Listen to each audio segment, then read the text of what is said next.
everyone, I'm Georgia and this is The Sound of Georgia. Guess whose birthday it was on Monday? No, not mine. It was Julie's. And so, today I am going to talk to you about the best night of my life, the night I met Julie Andrews. No, I'm not kidding. That thumbnail really is her. Yes, this really happened. Here's my program, ticket, and VIP experience pass to prove it's true. If you still don't believe me, here's another photo that was taken that night. Ignore my mum's expression. I don't even know what it is. It's creepy. She moved. It's really her. But let's get back to the actual topic at hand. So this was 5 years ago, back in 2013. I really don't know what happened. Where has all the time gone? I had my 5-year high school reunion this year. I actually had it the day before I posted my first video. So this was in 2013 on her An Evening with Julie Andrews tour, I guess. I guess it was a tour, it just said An Evening with Julie Andrews on the program. So it was back in 2013, specifically May 25th, 2013. But the story actually starts much earlier. 3 months earlier, actually. Exactly. So my dad is probably the second most brilliant person on the planet. Second, of course, only to Julie. And he's the person I really have to thank for this. So he found out about it and asked me if I wanted to go. And I said, of course I did. Then he told me there was a meet and greet and I screamed. And I guess that made up for all the talking I didn't do that night because I was so starstruck I could barely get a word out. So because this tour was down under, it was hosted by Nicholas Hammond, aka Friedrich. I'd only have to wait another 3 years before I met him. Twice. But that's a whole different video. I think probably the saddest thing is that I really don't remember as much of it as I want to. I want to remember every single detail, but there's a lot I don't, and that makes me sad. And the bits I do remember, it's hard to articulate. So there was a big movie clip compilation video that they played before she came out. The clip was actually very similar to the one they played when Julie came down for interviews in 2016 because of My Fair Lady. Yes, I went to that. No, I didn't meet her there. And all in all, actually, both experiences were very similar, content-wise. But back to the first one. So she came out to thunderous applause and standing ovation because it's Julie and what else do you do? It was almost split up into 2 sections, Act 1 and Act 2. So for the whole first act she just talked about her career and her life and all that stuff. I wish I could remember more of it. There was the story of how Walt Disney came to see her in Camelot and how that eventually led to her being in Mary Poppins. There were stories about her 2 adopted daughters and her humanitarian work. And there was the story about Sound of Music and all that that entailed. Particularly how rainy Salzburg was and the helicopter story. Really, I wish I could remember more than what I do, but if you look up interviews with Julie, you'll be able to find a lot of it. The story about the helicopter is everywhere. In countless interviews. I'm not even gonna talk about it. I'll see if I can find a couple of videos where it's mentioned, but seriously, look up Julie interviews, you'll be able to find it.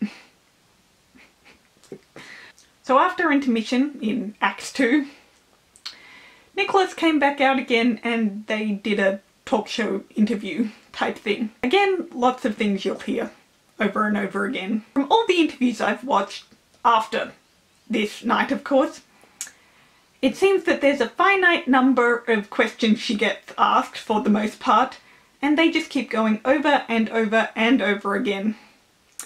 Every video you'll be able to find some similarities. You watch enough and you'll realise exactly what she's asked all the time. You watch them even more and you'll be able to answer the questions yourself. Again, I wish I could remember more of the questions, but I do remember some of the better ones, some of the ones that amused me the most. I think my favourite one was the one that asked her if Christopher Plummer had asked her to marry him, would she have said yes? For the record, her answer was she didn't really know because they were both married at that point in their lives. Not at the happiest points in their marriage, but still married. One of the other ones, I can't remember it word for word, but it was basically, did Rex Harrison apologise for saying how wrong you would be to play Eliza Doolittle? Then there was one, you are such an amazing individual. Is there any chance you'll adopt me? or our nanny just left, is Mary Poppins available? And after she'd finished answering all the questions, Nicholas and Julie got up and they sang Edelweiss. And yes, Julie did sing. She doesn't have the voice anymore, but she can sing, and she does as much as she can. She said on Oprah's Sound of Music special that she could sing Old Man River or a blues song, and she still does sing every once in a while. Julie's Green Room, the scene in Princess Diaries 2 that makes me cry, and of course that night. But now onto the part you've all been waiting for, I'm sure. I do remember the meet and greet much more than anything else that night. Even though I was so starstruck, how could I possibly have remembered any of it? So when it was finally my turn, I walked up to her and curtsied. My mother insisted we do that and then didn't do that herself. In hindsight, I think it would have been better to ask for a hug, but I didn't know Julie nearly as well as I do now. That's the thing, this night changed everything. I've learnt more about her in the past 5 years than I did in the 16 preceding them. And I've loved her more since then than I did before. It was because of this night that I decided I need to see every movie she's ever made. Which I have now accomplished. Except for The Gentle Flame, but that's a whole nother video. So we stood for the photos and I was so nervous, she picked up on it. She said, "You're trembling." I'm not even going to try and do an impression because nobody ever gets the impressions right. Julie has this warmth that every impression I've heard of people doing her voice lack. They sound way too posh and not nearly warm enough. That's the best way I can describe it. Also, pro tip from the woman herself, if you're taking photos, go 1, 2, 3 money, not 1, 2, 3 cheese. Money works so much better. And then my mum came up for the unsettling photo I showed earlier. She could actually speak, I couldn't speak, aside from a thank you and a how do you do or nice to meet you. I could not talk, but my mother could, and she explained that I was her daughter and I was her biggest fan and that this was her birthday present and all that sort of stuff. And without missing a beat, Julie goes, "Happy birthday." I just about died. Then she looked back at my mother and went, "She's very pretty." I died again. And that was the best night of my life. Julie said happy birthday to me, and so here I am to say happy birthday to her. That night really did change everything.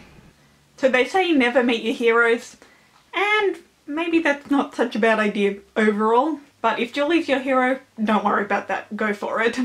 She's just as wonderful and lovely and practically perfect in every way as she comes across. If you have the opportunity to meet her, you will not be disappointed. That's everything for today.